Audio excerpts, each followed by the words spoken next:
In this episode, we're going to take a look at the concept of how to loudness normalize the audio for your video.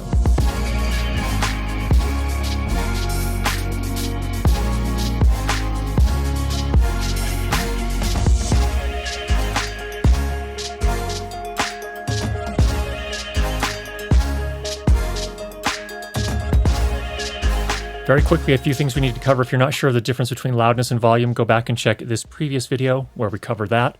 Secondly, if you are looking for what settings should I use in this app to get the perfect loudness every time, you're dismissed. I don't cover that here. We really need to cover the concept first so you understand how to do this, and then you can figure out how to do it in the app that you use. Let's run you through the steps and I'll show you how I would go about this. So first of all, I'm going to do this edit in DaVince Resolve.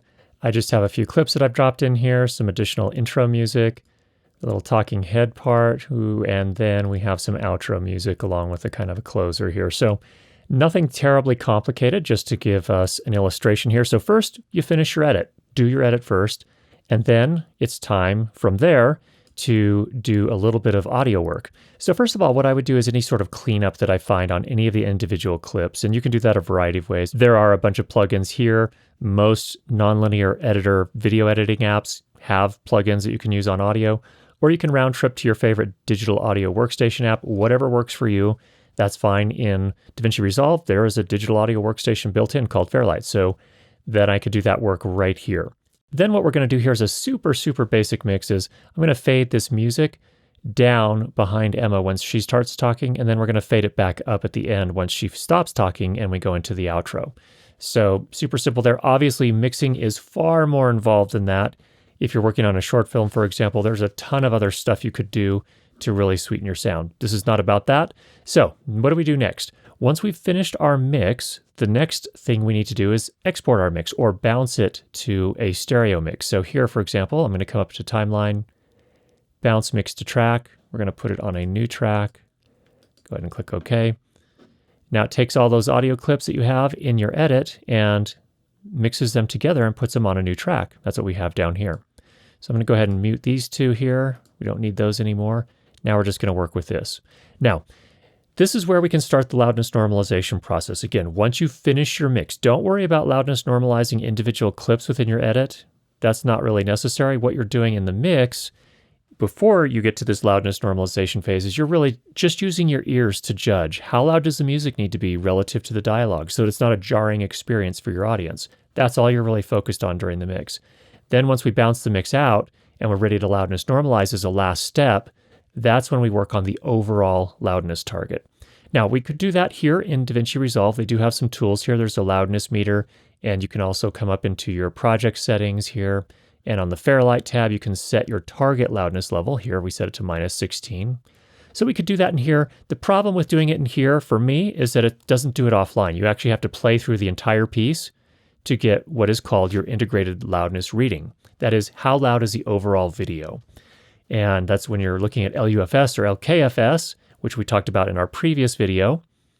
That's what this measures, but you do have to play through the whole thing. That's kind of a pain if you're trying to do this in a hurry.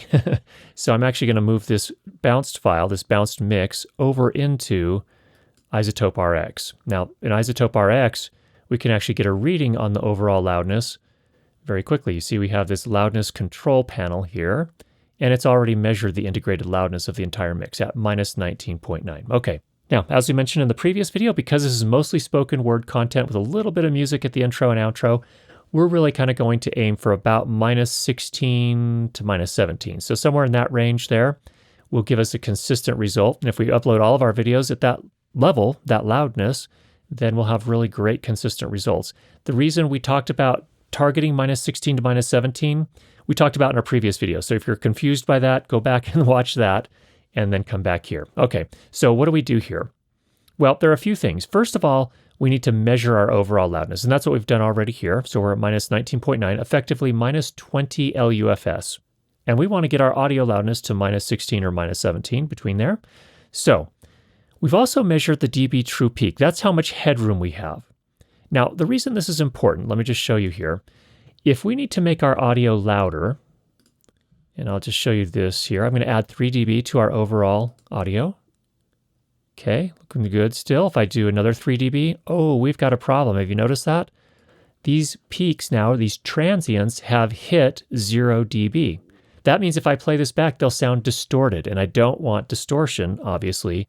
So that's what we need to take care of next, and we're going to do that by doing a little bit of leveling or compression. In this case, we don't need a whole lot more space, so you can see here on the loudness control, if I want to get up to minus, let's say 16.5 or so, I need essentially 3.5 dB of additional headroom.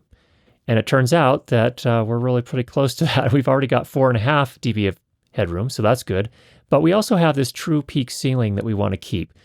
When you export your video, some of this headroom is eaten up. The lossy formats will actually eat up some of your headroom. So if when you go to export your video, before you've exported it, if you have minus 4.5 dB of headroom, once you've exported it and you play back that file, say you brought it back into here, it wouldn't have 4.5 dB of headroom anymore.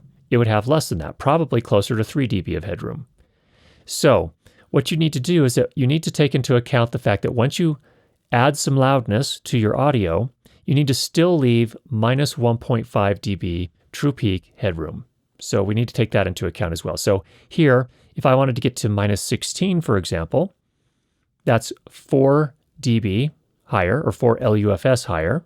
And so I would also need, on top of that 4 LUFS, in terms of headroom, I need another 1.5 dB true peak headroom. So I need effectively 5.5 dB of headroom before I start pushing this audio up. And I only have 4.5 right now. So how do I get that additional dB of headroom? Well, I could use a compressor. So let's go ahead and pull that out. And this is not a tutorial on compression, but just to kind of quickly go through it here, I might say, let's see, maybe if I set my threshold around minus 7 here, I could even go minus 8 maybe. We're going to do some pretty mild compression. We can set the threshold somewhat aggressively. Let's maybe go split the difference. Let's go 7.5 on our threshold. Got our ratio set to 3. Very fast attack. Slow release to kind of keep it from having that super compressed sound to it. Let's go ahead and run that and see what we end up with in terms of headroom. We're now at minus 5.8, so we're good. That's all the compression we needed. We just pulled those peaks down just a tiny bit. Now, one of the things that's important to do, let me undo that and come back into the compressor again. It's super important to listen to this before you actually commit to it.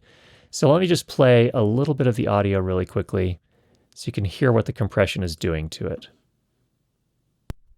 Okay, so today in the mail I got a surprise package. I knew what it was, but nobody else did. And I actually got a pair of roller skates. This is something I've been thinking about for probably 2 months now. I can't explain where the urge to skate came from. I'm sorry. Okay, so when you see this line go down, that's when it's actually compressing. It sounds pretty transparent. We're not doing any sort of hardcore compression, so I think that's going to be good. We'll go ahead and render that. Go ahead and apply that. There we go. That gives us our 5.8 dB of headroom. So we're good to go ahead and loudness normalize. Now here in Izotope, all I have to do is, let's say, I can just say, let's go to minus 16 LUFS or LKFS. And let's keep 1.5 dB of true peak headroom. This will do some limiting if I didn't have that. Go ahead and render that. It's doing a lot of calculations there. There's a lot of math involved, but the computer is taking care of that for you, and it's going to move pretty quickly here for us. And then once it's done that, we'll get a new measurement here just to make sure we're in a good spot. Okay, we still have at least 1.5 dB true peak headroom, and we are now at an integrated loudness of minus 16 LKFS or LUFS. And this is what it sounds like. Okay, so today in the mail I got a surprise package. I knew what it was, but nobody else did. And I actually... Okay, now what I sometimes do is that if some problems seem to rear their heads, namely things like breaths, because you did some compression and we pushed that audio up, the breaths now are a little bit more prominent, more so than I'd like. And we also had some mouth noise. So here, for example, here's a little mouth click. We could take care of that right here. We have a mouth declick plugin. Just run that through. That's taking care of that mouth click now. That's gone. That's cool. And then we also have this breath control plugin. And I'm going to go ahead and just run through that really quickly. And here's a breath. You can see it definitely knocked that breath down. Let's listen to it again. It was, but nobody else did. And I actually got a pair. Good. So we'd run through, just make sure everything's sounding good, double check our overall loudness again. Once you make some changes, you can affect that loudness. Now, the reason I do that at the very end is that sometimes things start to kind of pop their heads out once you've loudness normalized that you didn't necessarily notice before.